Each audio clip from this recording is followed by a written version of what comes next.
और ये बेहद दुखद घटना है जिसमें 2 लोगों की मौत हो गई है। घटनाक्रम कुछ ऐसा है कि विरार का नारंगी इलाका, विजयनगर का रास्ता और वहाँ पर ये विरारपुर का इलाका जहाँ पर एक बिल्डिंग का एक हिस्सा, पीछे का जो हिस्सा है वो कोलैप्स हो गया। होती आवा उतरो उतरो भागो गॅस सिलेंडर बंद करो. त्यांना मला असं वाटलं की गॅस ब्लास्ट झालाय म्हणून मी पण गॅस वगैरे बंद केला आणि बघितलं तर नाही जास्तच भयानकच झालं. नंतर बघितलं की बिल्डिंगच पडले, पूर्ण अख्खी बिल्डिंगच पडलेली आहे होती. म्हणून जुनी बिल्डिंग आहे पण मेंटेनन्स वगैरे सर्व घेत होते, तर ते मेंटेनन्सची सिक्युरिटी वगैरे आहे त्यांनी पण लक्ष दिलं पाहिजे होतं. कुठे काय तुटलंय काय वगैरे रिपेयरिंग करायला पाहिजे होती. आज उसमें 2 लोगों की मौत हो गई है। इसके अलावा बता दें कि आपको लगभग 9 लोग जो हैं वो हॉस्पिटलाइज्ड हैं और बचे हुए कुछ 12 लोग हैं जो मिसिंग हैं। ये बेहद ही दर्दनाक हादसा विरार में हुआ है। कह रहा है कि जिस घर में ये मौत हुई है उस घर में बर्थडे भी मनाया जा रहा था। पहला वो बर्थडे था वो बच्ची का जो इस हादसे में नहीं रही। उसके 20 साल पहले जो यहाँ पे अवैध निर्माण हुए हैं उन अवैध निर्माणों की उम्र पूरी हो चुकी है। जो आपने नाला सुपारा के अलकापुरी में देखा, इसके पहले भी आपने देखा है कि इमारतें गिरती आ रही हैं। जैसे बारिश आती है 1-2 इमारतें धराशायी होती हैं और 2-4 जाने जाती हैं। पूरे महाराष्ट्र में, मुंबई में इन दिनों गणपति उत्सव है। आज गणेश स्थापना का पहला दिन और आज के दिन यानी बीती रात को बेहद ही दुखद घटनाक्रम हुआ पालघर जिले के विरार में। हम उसी जगह पे खड़े हैं जहां पे ये घटना हुई है और ये बेहद दुखद घटना है जिसमें 2 लोगों की मौत हो गई है। घटनाक्रम कुछ ऐसा है कि विरार का नारंगी इलाका, विजयनगर का रास्ता और वहाँ पर ये विरारपुर का इलाका जहाँ पर एक बिल्डिंग का एक हिस्सा, पीछे का जो हिस्सा है वो कोलैप्स हो गया और उसके बाद एक परिवार और उसमें रहने वाले कुछ लोग और दूसरे फ्लैट्स के लोग उसमें ट्रैप हो गए और इस ट्रैप होने के बाद उसमें 2 लोगों की मौत हो गई है। इसके अलावा बता दें कि आपको लगभग 9 लोग जो हैं वो हॉस्पिटलाइज्ड हैं और बचे हुए कुछ 12 लोग हैं जो मिसिंग हैं। ये बेहद ही दर्दनाक हादसा विरार में हुआ है।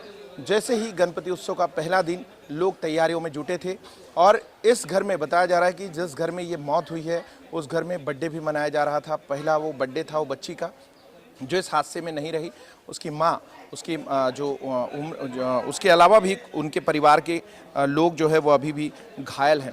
आपको बता दें कि इस पूरे घटनाक्रम में जो रिपोर्ट अभी तक आई है उसके अनुसार इस पूरे घटनाक्रम में प्रभाकर शिंदे एज 57 साल, प्रमिला प्रभाकर शिंदे जिनकी उम्र 50 साल, प्रेरणा शिंदे 20 साल, ये रमाबाई बिल्डिंग में रहने वाले लोग हैं जो कि एडमिटेड हैं। और इसके अलावा आरोही ओमकार जोइल उम्र 24 साल जिनकी इस दुर्घटना में मौत हो गई है। विशाखा जोइल उम्र 24 साल, मंथन शिंदे उम्र 19 साल, प्रदीप कदम उम्र 40 साल ये डिस्चार्ज हो गए हैं। और इसके अलावा बता दें आपको कि जो फर्स्ट एड के बाद इनको डिस्चार्ज किया गया है, जयश्री कदम उम्र 33 साल इनको भी डिस्चार्ज किया गया है उनका फर्स्ट एड देने के बाद। और प्रकृति हॉस्पिटल में जो लोग बोलिंज में एडमिटेड हैं उनमें उत्कर्षा जोइल जिनकी मौत हो गई, 1 साल की बच्ची। और चंदनसार हॉस्पिटल में संजय सिंह एज 24 साल और मिताली परमार एज 28 साल, ये मिताली डिस्चार्ज हो चुकी हैं। तो ये पूरा घटनाक्रम जो हुआ है ये वसई विरार में डेन ऑफ करप्शन, जो हम बार बार कहते आते हैं कि वसई विरार पहले 15-20 सालों में जो अवैध निर्माण हुए हैं, ये बात मैंने आपको पहले भी कही है कि 15-20 साल पहले जो यहाँ पे अवैध निर्माण हुए हैं उन अवैध निर्माणों की उम्र पूरी हो चुकी है। जो आपने नाला सुपारा के अलकापुरी में देखा, इसके पहले भी आपने देखा है कि इमारतें गिरती आ रही हैं। जैसे बारिश आती है 1-2 इमारतें धराशायी होती हैं और 2-4 जाने जाती हैं। ये घटनाक्रम जो है ये बेहद ही उसी का एक हिस्सा है। महानगर पालिका प्रशासन हो या कोई भी हो, इस इमारत के बारे में कहा जा रहा है कि C1 की नोटिस दी गई थी, यानी डेंजरस कैटेगरी का जो सबसे पीक लेवल है उसे कहते हैं C1 की नोटिस। तो महानगर पालिका प्रशासन उनको C1 की नोटिस देती है और वहाँ के रहवासियों को कहा जाता है कि घर खाली कर दीजिए। लेकिन यहीं पे करप्शन की भी बू आती है। C1 की नोटिस देने के बाद उनको क्यों छोड़ा जाता है, और अगर C1 की नोटिस दी ही गई है तो उसको इम्प्लीमेंट क्यों नहीं किया जाता। इसी के बीच में वो करप्शन की जो मनी मेकिंग का धंधा है वो चलता है। वसई विरार में इन ऐसी मौतों के लिए अधिकारी क्यों जिम्मेदार नहीं ठहराए जाते। जब तक उन पर अपराध दर्ज नहीं होता तब तक ये सिलसिला चलता रहेगा। आपको तस्वीरें दिखा दें, ये देखिए ये वही घर है, इधर दिखाइए, ये ऊपर का हिस्सा है। देखिए ये रमाबाई बिल्डिंग, ओल्ड उसका नामकरण करते हुए रमाबाई बिल्डिंग ओल्ड लिखा हुआ है, ये बिल्डिंग का हिस्सा है। ये ऊपर का हिस्सा आप देखिए, कल तक इसमें चहल पहल थी, परिवार रहा करते थे, काफी खुशियां थी।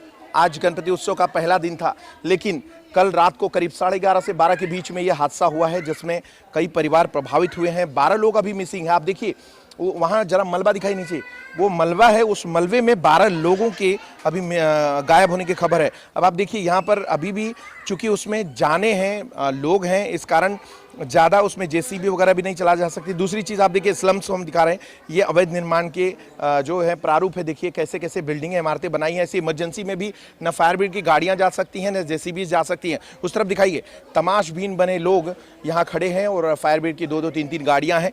एसडीआरएफ एनडीआरएफ की 2 टीमें यहाँ पर मौजूद हैं और वो राहत और बचाव कार्य में कल से जुटी हुई। लेकिन उनका हाथ चले भी तो कैसे चलेगा। यहाँ पे दिखाइए, यहाँ पे गाड़ियाँ भी नहीं आ सकती हैं और किसी प्रकार की वहाँ पे मशीनरी, बड़ी मशीनरी नहीं लिया जा सकता है।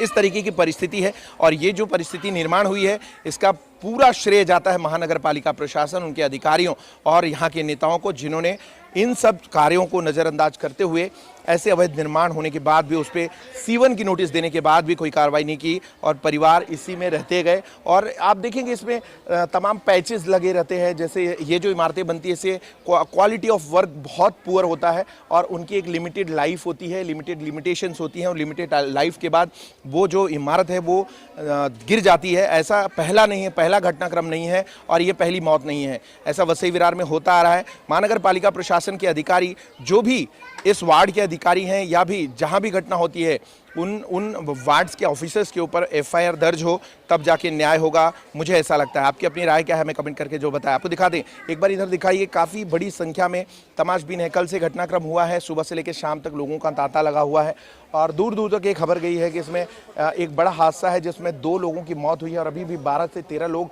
मिसिंग बताए जा रहे हैं।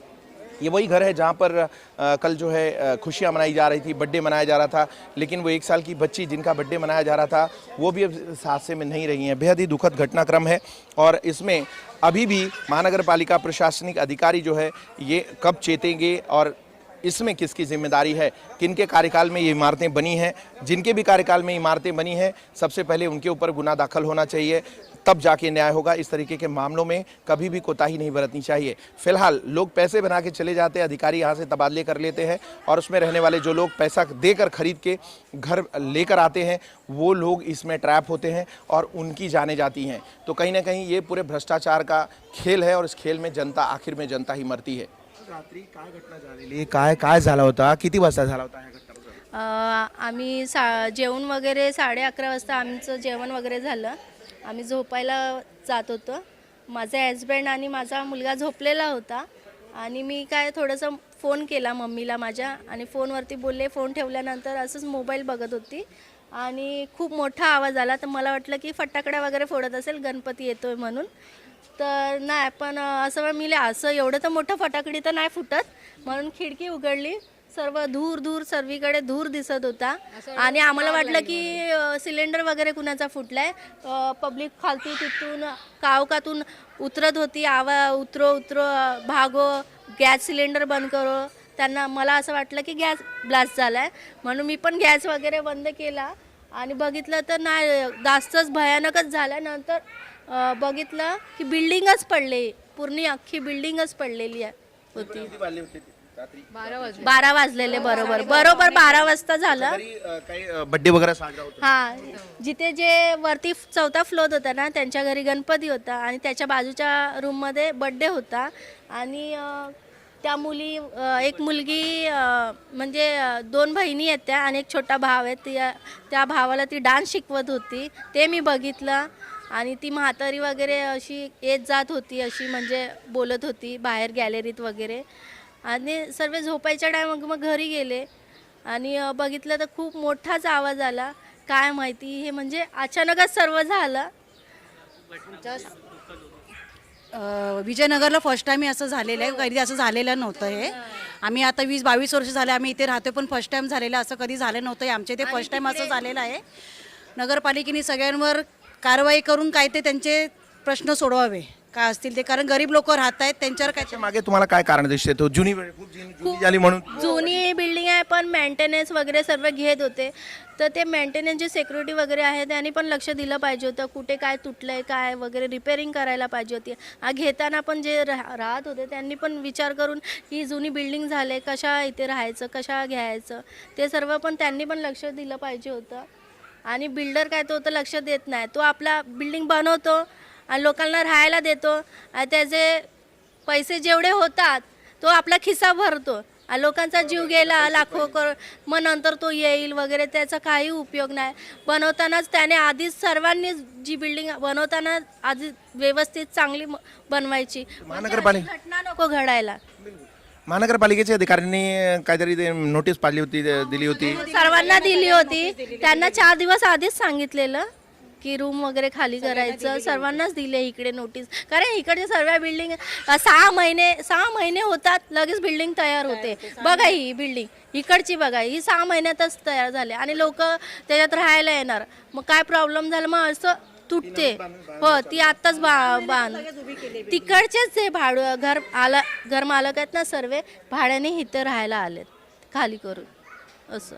भयानक परिस्थिती आहे बघा. याचे इकडे ते मोठी गाड्या पण नाही जाऊ शकत. काही फायर ब्रिगेडची गाड्या नाही आहे, जागाच नाही आहे.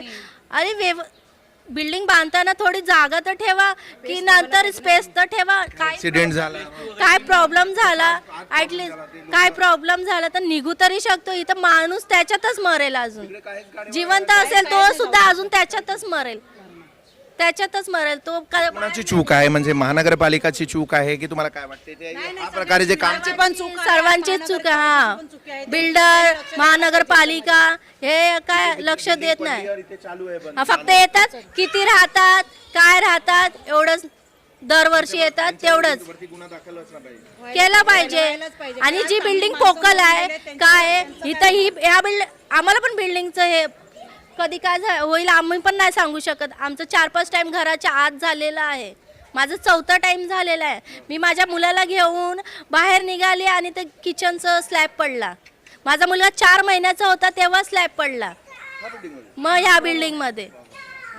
पण आम्ही कुठे जाणार. आमच्याकडे काय एक व्यक्ती घरात कमवणार आहे. एकच व्यक्ती घरात कमवणार आहे. ते एवढे तर पैसे नाही की आम्ही दुसरा रूम घेऊ लगेच शिफ्ट होऊ. कसं करणार मॅनेज. हां परिस्थिती खूप लोकांची बोलतात ना गरीब परिस्थिती आहे. लगेच खाली करून जाऊही नाही शकत माहिती आहे. तरी आम्ही ह्याच्यात राहतो. ही रिपेअरिंग करून आम्ही त्याच्यात राहतोय. किती लोक आहेत